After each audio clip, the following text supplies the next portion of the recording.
मैंने कभी लोगों को नहीं बोला ऐसा करो वैसा करो। पवित्र आत्मा कई बार आपसे बात करता है। आमीन। और कई बार हमें मालूम होता है कि अगर हम बहुत सारी चीज़ों को ग्रहण करने की कोशिश करेंगे तो हम कहीं भी खड़े नहीं होंगे। अगर आप डॉक्टर्स के पास, मैं आपको एग्जाम्पल देता हूं, आप ऐसा करो, आप अगर इस बात को प्रूफ। दोस्तों, आज के वचन को ध्यान से सुनना जो परमेश्वर दास बताना चाहते हैं। आप किसी डॉक्टर के पास जाओ, उसको बोलो कि आपका गला खराब है या पेट खराब है, वो आपको मेडिसिन लिख के देगा। या आप बोलो मेरी स्किन में ये इन्फेक्शन है, वो आपको मेडिसिन लिख के देगा।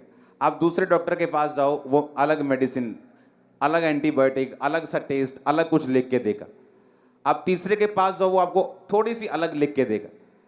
आप कंफ्यूज हो जाओगे कि अलग अलग मेडिसिन क्यों, क्योंकि हर एक के काम करने का, समझ का और हल करने का तरीका जो है वो अलग अलग है। और अगर आप सबकी दवाई को फॉलो करेंगे या आप कंफ्यूज हो जाएंगे तो आप कई बार एक को भी फॉलो नहीं कर पाएंगे या सबको फॉलो करके पेट और खराब कर लेंगे। हालेलुया। और अगर आपको मालूम है कि आपका ये डॉक्टर जिसके पास ये आप गए हो, ये वैलिड है, ये काबिल है, इलाज कर सकता है, आपको भरोसा रखना है, आपका नंबर आने वाला है। ये चीजें आपको आपकी लाइफ में आगे ही लेके जाएंगी, पीछे नहीं रखेंगे। आमीन। तो पौलुस ने कहा अपने जैसे लोगों को तैयार करो और ऐसे लोग तैयार करो जो तुम्हारी बात को आगे भी लेके जा सके, जो दूसरों को भी सिखा सकें, उनको सिखाओ जो आगे इस बात को दूसरों को सिखा सकें। आमीन। अब आपको ये बात में बड़े ध्यान से समझना है। फिर जब मूसा ने ये काम किया तो बाइबल कहती उसका बोझ कम हुआ, क्योंकि आपको ये बात समझ में आनी चाहिए कि आपकी मिनिस्ट्री जो है वो सेल्फ सेंटर्ड नहीं होनी चाहिए। काम बांटने हैं आपको, आपके काम बटे हुए होने चाहिए, आपका टीम वर्क होना चाहिए। यीशु मसीह 30 साल की उम्र में सेवकाई को शुरू करके 33.5 साल तक सेवकाई की। 34 दिन उन्होंने लोगों के बीच में बिताए और 3.5 साल चेलों के बीच में बिताए। 34 दिन लाखों लोगों के बीच लाखों लोगों को दिए और 3.5 साल सिर्फ कुछ चेलों को दिए। वो 12 चेले सिर्फ 12 चेले नहीं थे, और भी चेले थे, वो बहुत चेले थे।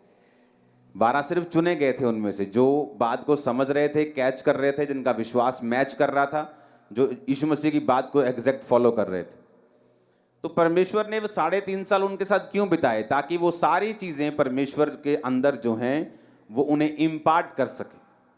मोस्टली लोग क्या सोचते हैं कि हाँ उस सेवकाई में मसा है तो मुझे जाके ले हैंड करवाना ताकि मसा ट्रांसफर हो जाए, और ये नॉन बिब्लिकल है, ऐसा कभी नहीं होता।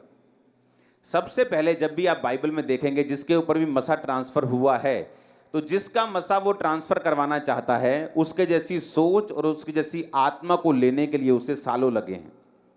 बाइबल कहती है मूसा जब तंबू में रहता था और तंबू में रह के जब प्रभु से बात करके वापस जाता था तो यहोशू जो था वो उस तंबू को छोड़ता नहीं था, और यहोशू उसी तंबू में रहा करता था और उस तंबू को वो छोड़ता नहीं था। और जब मसा करने की बारी आई तो मूसा के बाद कोई इजरायली प्रधान, कोई इजरायली बड़ा चेहरा मसा नहीं किया गया, उसको मसा किया गया जो मूसा की हर बात को, हर एक्शन को समझता था, मूसा की थिंकिंग को, मूसा के थिंकिंग प्रोसेस को, उसकी सोच को समझता था।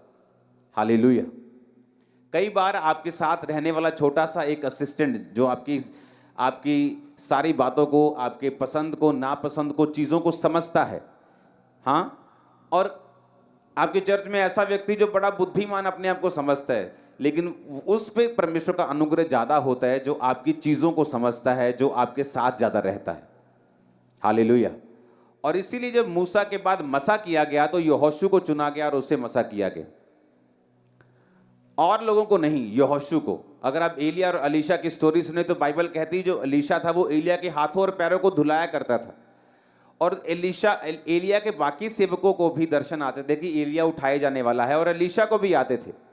लेकिन अलीशा जो था वो एलिया की सोच से पूरी तरह से वाकिफ था, पसंद नापसंद से वाकिफ था, और इसलिए उसने कहा कि जब तू जाए तो मुझे दुगना मसा तेरा चाहिए, और परमेश्वर ने उसे दिया। और जब गेहजी को दुगना मसा जब वो मसा असिस्टेंट था अलीशा का, वो पा नहीं सका, उस मसे को कैरी नहीं कर सका, उसका सक्सेसर नहीं बन सका। क्यों? क्योंकि उसकी सोच जो थी वो अलीशा के साथ मैच नहीं करती थी। अलीशा मनी माइंडेड नहीं था, लेकिन गेहजी मनी माइंडेड था। अलीशा को लगता था कि ये चीज़ नहीं करनी, गेहजी को लगता था ये चीज़ करनी है। तो गेहजी जो था वो बहुत चालाक, बहुत ही, बाइबल कहती है जब अलीशा ने उस औरत को, जिसके बेटे को उसने जिंदा किया था, जब उसको बोला कि यहाँ अकाल पड़ेगा, भाग जा इस देश से, तो उसको मालूम था कि अलीशा जो है वो बड़ा रियल प्रॉफिट है, ये फेक नहीं है, अगर इसने बोला है तो पूरा होगा। तो वो भाग गई उस देश से। वापस आई जब, तो गेहजी जो था वो राजा से बात कर रहा था।